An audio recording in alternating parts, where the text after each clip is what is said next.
এবং আপনি শুনলে অবাক হবেন, আমাদের এই যে ছোট্ট ব্রেনটা খুব বেশি না কিন্তু ওজন, একটা প্রাপ্তবয়স্ক মানুষের হিউম্যান ব্রেনের ওজন কত ধারণা আছে কারো? হ্যাঁ, কত? 3 pound. On an average 3 pound, মানে 1.5 কেজি। এই 1.5 কেজি ওজনের ব্রেন দিয়ে আমরা পৃথিবীতে এই সভ্যতাগুলো বিনির্মাণ করেছি।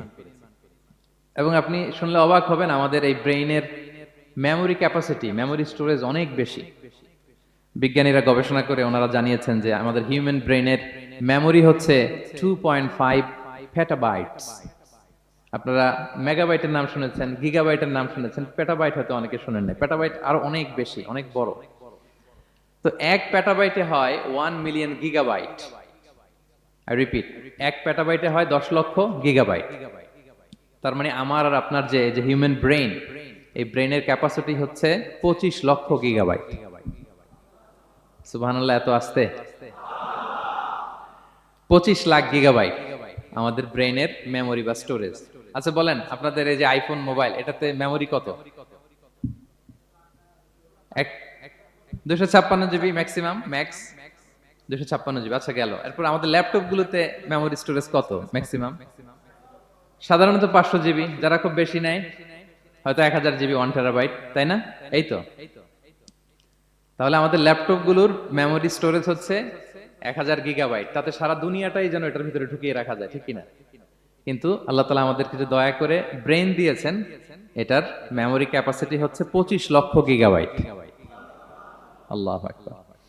এবং আপনি শুনলে অবাক হবেন, এই ব্রেনের ভিতরে আল্লাহ তালা অনেক নিউরন দিয়েছেন, মানে স্নায়ু কোষ, যে নিউরন গুলো ব্রেনের মেসেজ গুলো, ইনফরমেশন গুলোকে ট্রান্সমিট করে। আমাদের ব্রেইনে এই স্নায়ু কোষের সংখ্যা বা নিউরনের সংখ্যা মোর দেন 100 বিলিয়ন্স, মানে 10,000 কোটিরও বেশি। তো আমরা যত বেশি চিন্তা করি, যত বেশি ব্রেইন খাটাই, আমাদের এই স্নায়ু কোষগুলোর মধ্যে সংযোগায়ন বাড়ে, মানে নিউরন কানেক্টিভিটি বাড়ে। এই ব্যাপারে পৃথিবীতে সবচেয়ে বড় স্পেশালিস্ট হচ্ছে ডক্টর হার্বার্ট বানসন, হার্ভার্ড ইউনিভার্সিটির একজন অ্যাসোসিয়েট প্রফেসর। তো তাকে জিজ্ঞেস করা হয়েছিল মানুষের এই নিউরন কানেক্টিভিটি সর্বোচ্চ কত হতে পারে, একজন মানুষ যত চিন্তা করুক, যত ব্রেন খাটাক, কত হতে পারে। তো সে গবেষণা করে বলেছিল 25-এর ডান দিকে 30টা শূন্য বসালে যত হতে পারে একটা মানুষের মাথার স্নায়ুগুলোর সংযোগায়ন বা নিউরন কানেক্টিভিটি ঠিক তত হতে পারে। 25-এর ডান দিকে কয়টা শূন্য? 30টা। এটা আমি কি দিয়ে বলবো? হ্যাঁ, মিলিয়ন, বিলিয়ন, ট্রিলিয়ন, জিলিয়ন, ফিলিয়ন, অক্ট্রিলিয়ন সব ছাড়িয়ে যাবে। আচ্ছা, সংখ্যাটা কত বড় আমি একটু উদাহরণ দিয়ে বলি। আমরা যে কম্পিউটারের দোকানে গেলে প্রিন্টিং করি না, A4 সাইজের কাগজ আছে না? একটা হিউম্যান ব্রেইনে যত পরিমাণ নিউরন কানেক্টিভিটি হতে পারে, তত পরিমাণ সাদা কাগজ যদি আপনাকে দেয়া হয়, A4 সাইজের সাদা কাগজ দিয়ে যদি বলা হয় যে এটা টেবিলের উপর রাখেন, ইন্টারন্যাশনাল ইয়ুথ সেন্টারের এই টেবিলের উপর এই কাগজগুলো রাখেন, আপনি কাগজগুলো রাখতে শুরু করবেন। কাগজের স্তূপ উঁচু হতে হতে হতে হতে এই টাওয়ার ছাড়িয়ে, আকাশ ছাড়িয়ে, বাতাস ছাড়িয়ে, মহাকাশ স্টেশন ছাড়িয়ে, নাসার বিজ্ঞানীদের নাগালে আসা প্রথম আকাশের যত দূর বিজ্ঞান যেতে পেরেছে, এই যে জেমস ওয়েব টেলিস্কোপ 34 কোটি বছর আগের ছবি, স্থির চিত্র আমাদেরকে পাঠিয়েছে, যত দূর মানুষের নাগালে এসেছে, কাগজের স্তূপ এরকম উঁচু হতেই থাকবে, তারপরেও অনেক কাগজ আপনার হাতে থেকে যাবে। তার মানে কি পরিমাণে নিউরন কানেক্টিভিটি আমাদের ব্রেনে সম্ভব। তো এখন দ্য কোশ্চেন রাইজেস, প্রশ্ন হচ্ছে আমরা আমাদের ব্রেনকে ওইভাবে খাটাই কিনা, ব্রেনটাকে কাজে লাগাই কিনা। আমাদের যে অভাবনীয় চিন্তা শক্তি, আনলিমিটেড চিন্তা শক্তি দিয়ে যে আল্লাহ তাআলা আমাদেরকে সৃষ্টি করেছেন, এটার কতটুকু আমরা ব্যবহার করি, আমাদের এই সফিস্টিকেটেড যে ব্রেইন আল্লাহ দিয়েছেন, এটা ব্যবহার করি কিনা, দিস ইজ দ্য কোশ্চেন। তো সম্মানিত শুধু আল কোরআন আল কারিমের পরতে পরতে আল্লাহ তাআলা আমাদেরকে মাথা খাটাতে বলেছেন, আমাদের চিন্তার দিগন্তকে প্রসারিত করতে বলেছেন, কিন্তু আমরা মাথা খাটাতে চাই না। আমরা যেন চিন্তাশীল হয়ে উঠি, আমরা যেন ব্রেইন খাটাই, অনেক আয়াত আপনি পাবেন। দুই একটি আয়াত আপনাদের সামনে আমি উপস্থাপন করবে আজকের আলোচনার ইতি টানবো ইনশাআল্লাহ বিইজনিল্লাহ।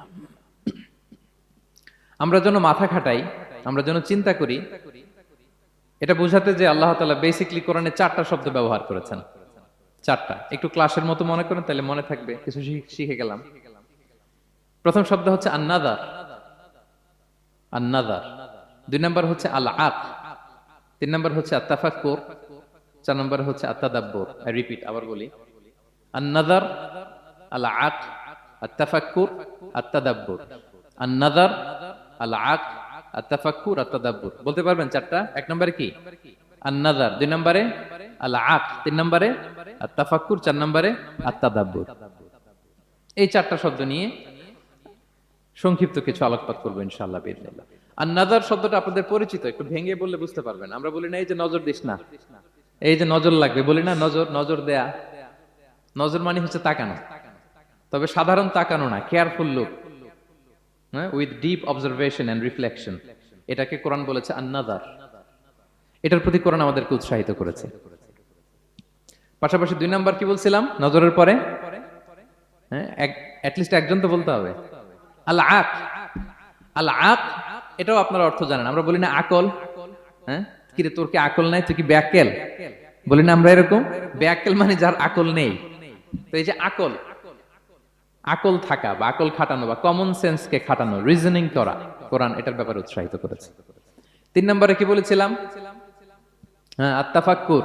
এই যে ইউআই এর স্টুডেন্ট পাওয়া গেছে তো, ওনারা বলতে পারতেছে আত-তাফাক্কুর।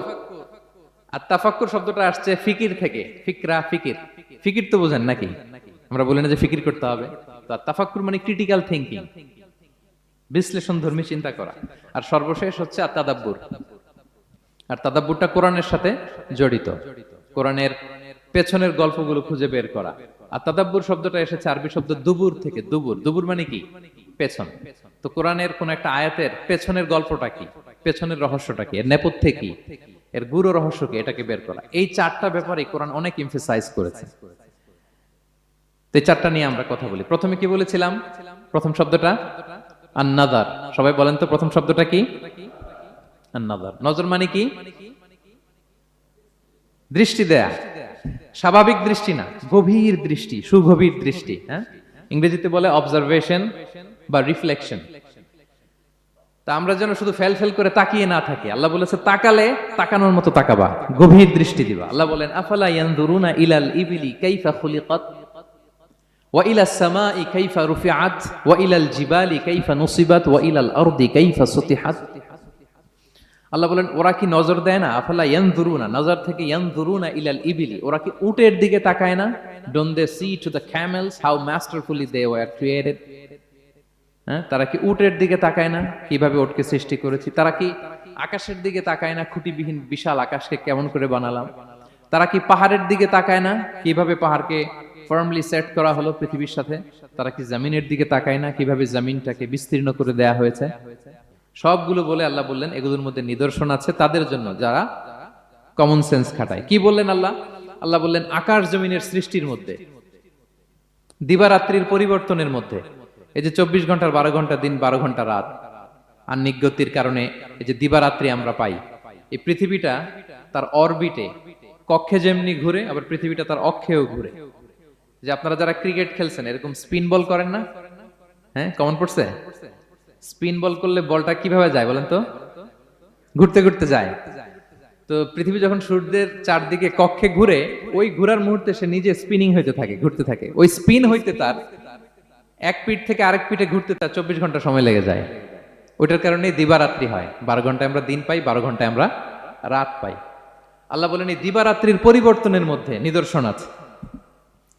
তারপরে সাগরে যে ভেসে বেড়ায় বড় বড় নৌযান, জলযান, আপনারা দেখেছেন কিনা জানি না। এই যে icon of the ocean, Titanic জাহাজের চেয়ে 10 গুণ বড় জাহাজ, আমি দেখে এসেছি পশ্চিমা দেশগুলোতে।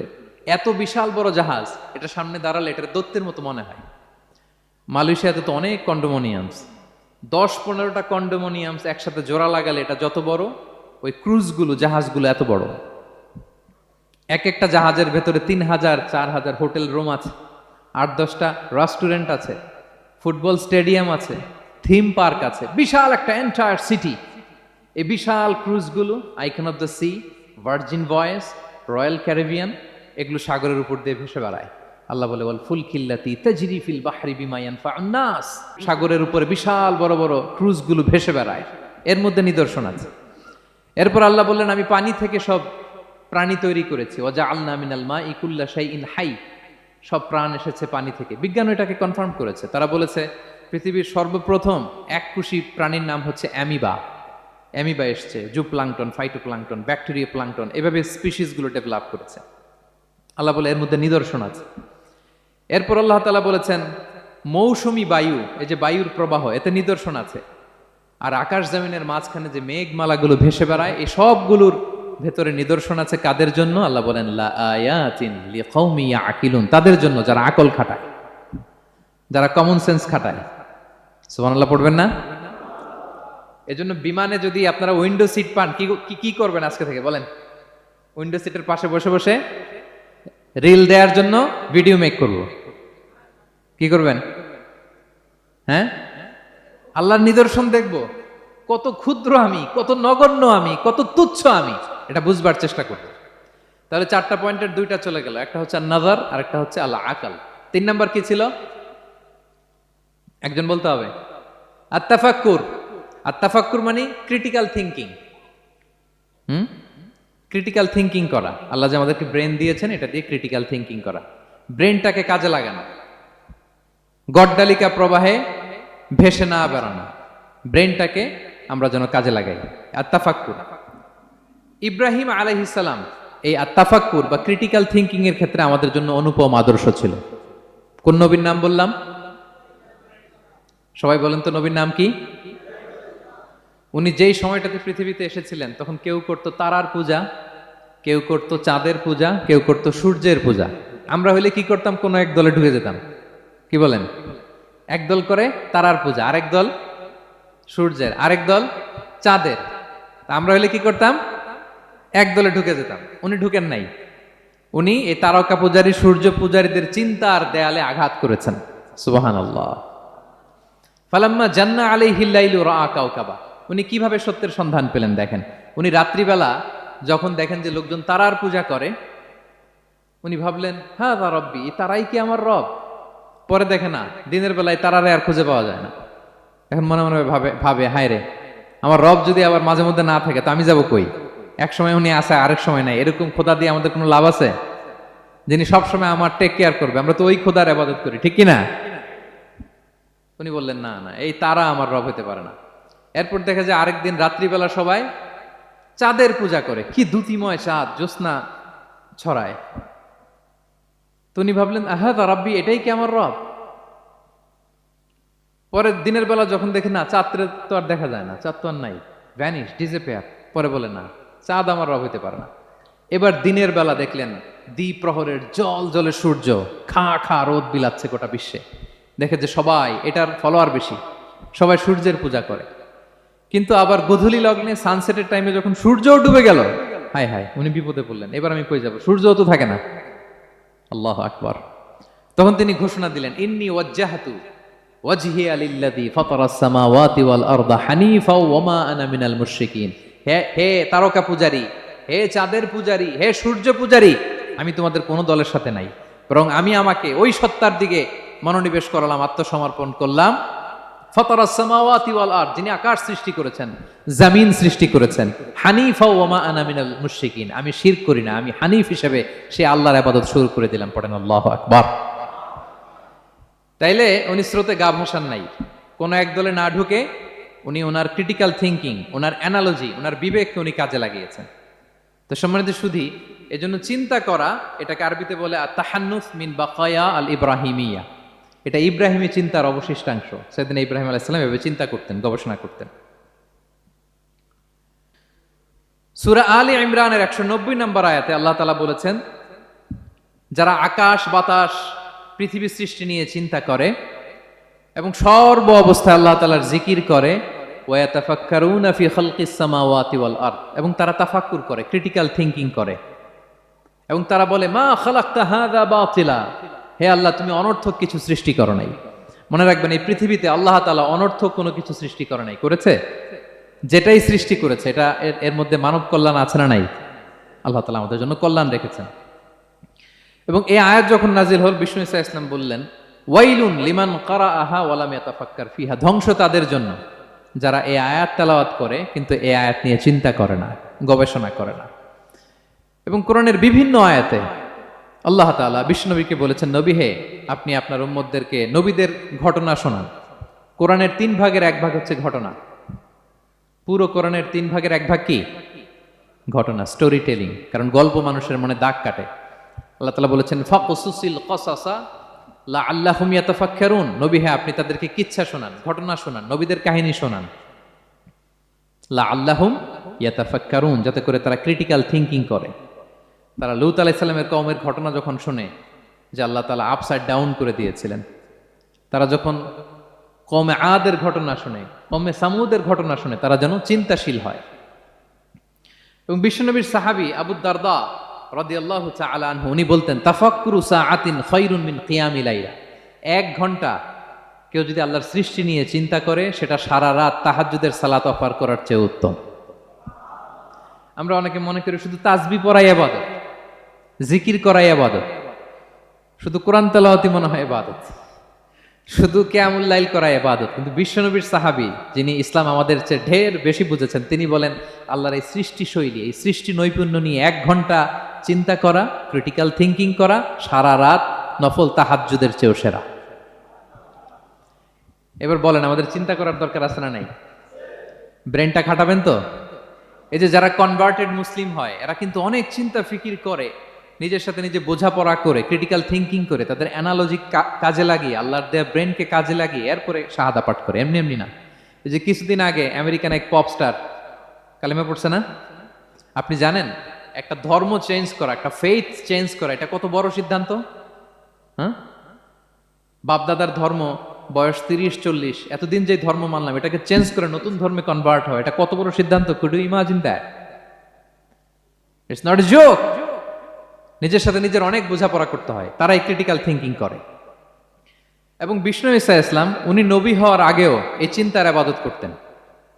তিনি হেরা গুহায় চলে যেতেন, কাবা থেকে 6 কিলোমিটার উত্তরে, 634 মিটার উঁচু, যা বলে নূরের উপরে একটা কেইভ আছে, গুহা, এটার নাম হচ্ছে গারে হেরা। ওখানে বসে বসে তিনি এই চিন্তা করতেন। তার মানে নবী হওয়ার আগে বিশ্বনবীর ইবাদত ছিল চিন্তার ইবাদত। নবী হিসেবে অ্যাসাইন্ড হওয়ার আগে বিশ্বনবীর ইবাদত কি ছিল বলেন তো? নামাজ পড়া, কোরআন তেলাওয়াত করা। কোরআন তো নাজিলই হয় নাই, কোরআন তেলাওয়াত করবে কেমনে? তখন 6 মাস বসে বসে উনি ওখানে কি করেছেন বলেন? ধ্যানমগ্ন করেছেন, ধ্যানমগ্ন ছিলেন, তিনি চিন্তা করতেন। ওইটাই ছিল ওনার আধ্যাত্মিক শিক্ষায়তন। ওই নির্জন গুহার মধ্যে উনি যখন চিন্তায় মগ্ন ছিলেন, আল্লাহর সৃষ্টি শৈলী নিয়ে চিন্তা করতেন, ঠিক ওই মুহূর্তে, অন্তিম মুহূর্তে, ওই মাহেন্দ্রক্ষণে নাজিল হয়েছে ইকরা বিসমি রাব্বিকাল্লাযী খালাক, read in the name of your lord who has created. পড়ো তোমার প্রভুর নামে, যিনি তোমাকে সৃষ্টি করেছেন, শিক্ষা দিয়েছেন। তাহলে সম্মানিত সুধী, ইসলামের সূচনা হয়েছিল, এটা বলা যায় ফাইনালি, যে ইসলামের সূচনা হয়েছিল এই চিন্তার ইবাদতের মধ্য দিয়ে। তো আমরা যেন চিন্তা করি। তাহলে 4টা পয়েন্টের 3টা আমরা ক্লিয়ার করে ফেললাম। আর তাফাক্কুর, ক্রিটিক্যাল থিঙ্কিং ও শেষ। 4 নম্বর কি বলেছিলাম? হ্যাঁ বলো তো? আর তাদাব্বুর। আর তাদাব্বুর মানে পন্ডারিং অন দ্য কোরআন, কোরআনকে গবেষণা করে পড়া, কোরআনের আয়াতের অন্তর্নিহিত মর্মার্থ, গূঢ় রহস্য উদ্ঘাটনের চেষ্টা করা। আল্লাহ বলেন, আফালা ইয়াতাদাব্বারুনাল কোরআন আম আলা কুলুবিন আকফালুহা। ওরা কি কোরআন নিয়ে একটু চিন্তা গবেষণা করবে না, নাকি ওদের অন্তরে জং ধরা তালা পড়ে গিয়েছে? তাহলে আমরা যে গড়গড় করে তেলাওয়াত করি, আল্লাহ শুধু এই তেলাওয়াত করতে বলেননি। হ্যাঁ, তেলাওয়াত করলে প্রতি অক্ষরে 10 নাকি, ঠিক আছে, কিন্তু আল্লাহ বলেছেন ওরা কি কোরআন নিয়ে চিন্তা গবেষণা করবে না? আফালা ইয়াতাদাব্বারুনাল কোরআন। কোরআন তো এসেছে গোটা বিশ্বকে কাঁপিয়ে দিতে, হিস্ট্রিকে বদলে দিতে কোরআন এসেছে। মা আনজালনা আলাইকাল কোরআন লিতাশকা। নবী হে, হতভাগা জাতি হিসেবে পৃথিবীতে থেকে যাবেন, এজন্য কোরআন পাঠাই নাই। এটা পৃথিবীর পুরো হিস্ট্রিকে চেঞ্জ করে দিবে। তাদাব্বুরুল কোরআন। আর তাদাব্বুর শব্দটা এসেছে দুবুর থেকে। দুবুর মানে পেছন। আল্লাহ বলেছেন প্রতিটা আয়াত পড়ার সময় এর পেছনের নেপথ্যের গল্পটা কি, এটাকে খুঁজে বের করো। আপনি যত বড় মুফাসসির হন, কোরআনের আয়াত আপনি যত পড়বেন, প্রতিদিন নিত্য নতুন নতুন নতুন তথ্য আপনি পাবেন। আল্লাহর কসম, আমি আল আজহারে কোরআন নিয়ে পড়াশোনা করেছি, IIM এ কোরআন নিয়ে masters, human embryology in the holy Quran, PhD-র 5 বছর, human behavioural patterns in the holy Quran. এখনো তো তাফসির করে যাই, প্রতিদিন কোরআন স্টাডি করি। একটা আয়াত যত পড়ি, প্রত্যেক স্টাডিতে নতুন নতুন ইনফরমেশন আমার মাথায় চলে আসে। শুধু আমার মাথা না, পৃথিবীর যত বড় মুফাসসির হোক তিনি, যত পড়বে কোরআন, যত রিভাইজ করবে, যত রিসার্চ করবে, প্রত্যেক রিভিশনে সে নতুন নতুন তথ্য পাবে। এজন্য আল্লাহ বলেন, আফালা ইয়াতাদাব্বারুনাল কোরআন। ওরা কি কোরআন নিয়ে একটু চিন্তা গবেষণা করবে না, নাকি ওদের অন্তরে তালা, জং ধরা তালা লেগেছে? তো সম্মানিত সুধী, আসুন এই কোরআন নাজিলের মাসে আমাদের জং ধরা তালাটাকে আনলক করার জন্য আমরা কোরআনকে with vast concentration, with deep analysis and critical thinking নিয়ে যেন পড়ি। প্রতিটা আয়াত পড়ার সময় এর পেছনের গল্পটা কি, কোন প্রেক্ষাপটে নাজিল হলো, বর্তমান সময়ের সাথে কিভাবে এটাকে অ্যাটাচ করা যায়, এটার অন্তর্নিহিত গূঢ় রহস্যটা কি, এই গূঢ় রহস্য উদ্ঘাটনের কথা, কোরআন নিয়ে গবেষণার কথা এবং চিন্তার কথা বারবার কোরআন আমাদেরকে বলেছে।